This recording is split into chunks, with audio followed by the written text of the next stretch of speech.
Okay, boy. Hey, them folks just hurt me. I ain't gonna lie, they ain't even hurt me. I just had damn, boy. I just had I had a long last hour at work. Y'all know I gotta make something wavy. I'm trying to maintain my waves at a higher height with my hair. And it's getting harder and harder because I only use like natural products. These natural products, you know, it's healthy for your hair and all of that, but it's not the best hold. So I ain't got the best hold control when it comes to like keeping my hair down and stuff. So that's why it's kind of puffy. But everybody still be saying I'm wavy. So.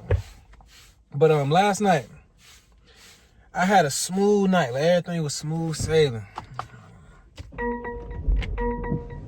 gotta move it. Hold on. Let me move it real quick. I don't like how that sun hit me. Hold on. I don't like how the sun hit me.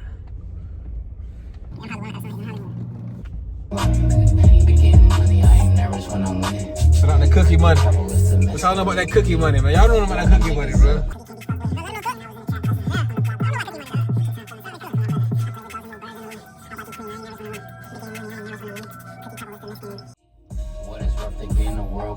Mexican in him, but he black. They all talking crazy.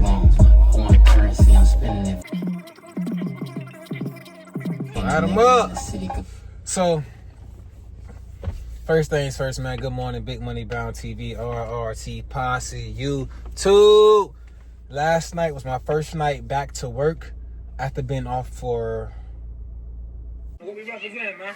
Big Money Bound. So let her know, man. Big Money Bound. The kids, man. We got the kids, man. Thursday, Friday, Saturday, Sunday. 4 days in a row. Had my jit, my son. All 4 days I had my little dog. We was vibing, we was chilling, we was hanging out, man. That's my baby boy. Took him to get his hair cut, man. We went to go play, took him to the basketball court while I was playing basketball. And shout out to my dog who got hurt out there. Homie tore his Achilles out there, man. So, hey, homie, get well soon, bro. You know, we getting older and the weather getting colder. We come on, we gotta just, you know, it's hard to say hang it up when you love it and it's all for fun and games. But I hate to see my dog get hurt like that. So get well soon, homie. Me and Majit went golfing and everything. Like we went miniature golfing.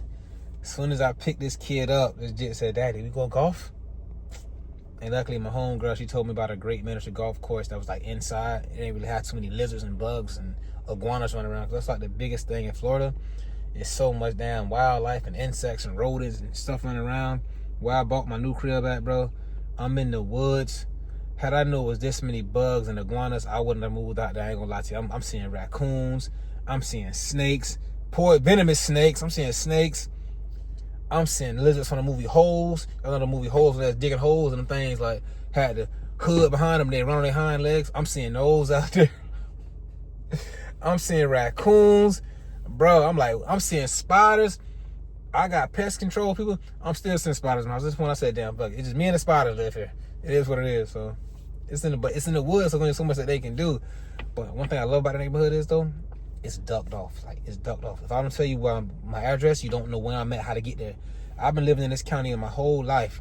I've never seen this neighborhood down. I never knew this street was down. It's ducked off behind the back road, and it's a whole nice community, gated community. So, hey man, respiratory therapy been good to me, and I'm thankful and I'm blessed. Speaking of respiratory therapy, been good to me. I know I won't tell you what happened at work, but right now, I know y'all know I'm real heavy on like getting debt free, paying off my crib. That's still on there, but I really just I'm focusing more on now, cause you know sometimes you can feel the vibes in the air. You just don't really like your hind sense, your spidey senses. Right now, I'm just like everything I'm getting, I'm stacking mine to the max. I'm just stacking. I'm paying my mortgage exactly what they want, and that's it, not a dollar more. Cause I'm already like a year and a head above. I'm like 25 months paying off my house 25 months sooner, like a year and 1 month. No, 2 years and 1 month because of how much I've been paying it. So for now, I'm just throwing everything in my savings. I'm throwing it. I was throwing it like a little bit more in my 401k and throwing some of my own investments. I'm throwing it all in there. I want all my liquid cash I can grab if I need. I'm throwing everything in there until I get to. I want to get to 200. Well, let me say I want to get to 6 figures, because I don't want to say the exact number because I know some folks out there watching my finances and this and that, and I'm going to the courthouse about my paper, how much I got, how much I need to give, and it get dirty. Even though the situation right now is victorious in my favor, because you know God is real and I'm blessed. I ain't perfect, but I'm still a son of God, you feel me? And you know the Lord got me, you know, I got my son, my little dog good forever. Like my jit will never need for nothing. So when you do right, you know, towards your little one, it's gonna be all good towards your little one. So I can't say the exact number, but y'all know me. It's 6 figures, and once I get there, then I'm gonna stop. I'm gonna stop adding to it. I'm gonna let it just build on its own. Then I'm going back to that mortgage like full throttle. Like they can, I'm paying so much money, they're gonna be like, sir, please slow down. I'm gonna be giving them like shit. By then it may be like $1,800 extra a month. $1,800 extra. It's gonna be up. I said that's gonna probably be man, probably I wanna say this time next year. And when it comes to that money, bro, and these homes, and I'm saying 6 figures, like that's a lot of damn money. I used to just want to make 6 figures a year on my job. I'm not talking about the saving that, having that liquid.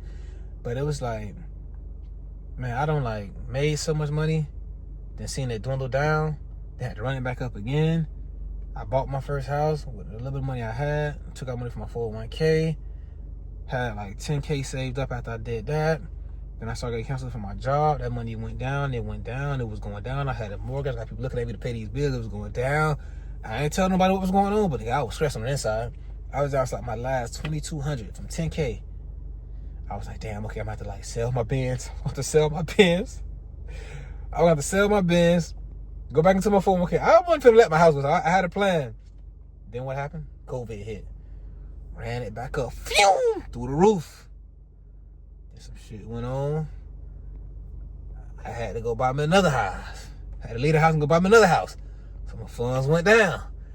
Then some things went on, got my hustle on, ran it back up to the roof. So this shit gets scary, but when it's forever ambitious and you big money bound and you live it, like, you know, your tongue is powerful, you say like, no matter what, you're gonna be all right. No matter what, my shit gonna be good. It's the universe is out there, you working, you grinding hard, you know, you doing right, you put good out, you get good back. When it comes to your finances and all that, your money, you take care of your people. Man, God gonna look out for you, dog. Shout out to my auntie Mel. RRT, my auntie Mel. I never forget this lady told me. And I get emotional talking about it because like that's my family, you know, people I lost. But she was like, man, I never worry about you and your little bro because I know God got y'all for sure. He take care of his kids, especially his kids that he left out here without their parents. So once he always told me I was gonna be straight and like grace of God, the hard work. And you see my arms, like this shit is like I'm getting goosebumps, so I'm not joking. Like this is how I'm really feeling, bro. Like for real, you feel me? I always be like, damn, you know what? That's always in my mind. But I still work hard. I still trying to grind and go get it. I'm be good. No, you gotta, you know, God see you working, He'll make it work for you. So last night, away from that topic, everything was vibing, chill, man. I was covering the unit. I was covering the floors. Everything was real manageable. It was vibing, chill. I was having a good night. It got 5 o'clock. I'm like, okay, 5 o'clock is my last round. Where like I'm the most busiest in the unit because that's what I do. All my trait care, all my oral care, all my HME changes. I do everything at like the end of shift because if you do it in the beginning, it all get clogged up and so come on dirty for the next person that come on. So they clean it for me, and when they come on, everything is nice and clean for them. Trait care, all of that. I'm okay. It's 5 o'clock. I'm starting at 5:15, and then I gotta draw blood gases as well. I do my trait care. I draw my blood gas. Then I check my BiPAP. It's like 5:30. I gotta start making an assignment at like 6:30. So okay, this should take me about an hour. I get done at like 6:15. I got 30 minutes to make the assignment, do the count and all that.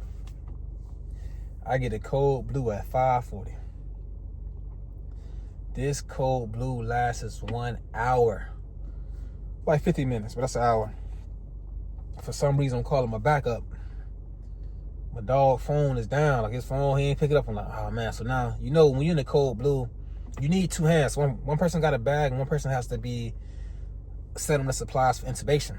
But when it's only one therapist by themselves, now you got to depend on the nurse. Hey, do you mind bagging this patient for me while I go over and set this up? And you gotta holler at the doctor. Hey doc, what size tube do you want? What size blade do you want to use? What side of the bed you feel comfortable getting on? Do you want suction? Do you want a stylet, a rigid stylet? So you gotta have all this information, and then you gotta have all your equipment ready to go. So I had to do all that stuff. I don't want to say by myself because the nurse wore his bag, and so with just one therapist in the room, with just me by myself as a therapist. And then the intubation, this was a difficult intubation. I guess the patient had aspirated or something vomited and went down into their lungs. So it was stuff everywhere, and it was thick as heck. So it was hard for the doctor to like see the airway. They was gonna use a glide scope, but when using the glide scope, you gotta have a certain kind of stylet. The stylet is what goes through the ET tube. So when you place the ET tube is the airway for the patient. Once you place the airway into the patient, it's able, the stylet makes it more manageable to like maneuver the airway through the I'm trying to explain this to you, through the epiglottis, which is the airway to get into the lungs. It makes it easier to like move around to get through there. We didn't have one of those, so we had to use a different stylet and a different handle. Luckily we got it. I wasn't sure about the placement because it was too much of an air leak. You feel me? It was too much of an air leak, but the doctor was hearing breath sounds on one side, and the patient was sat in 100. And we did see color change, so it was all right. We're going to leave it there for now. We're going to get an x-ray to say what was done.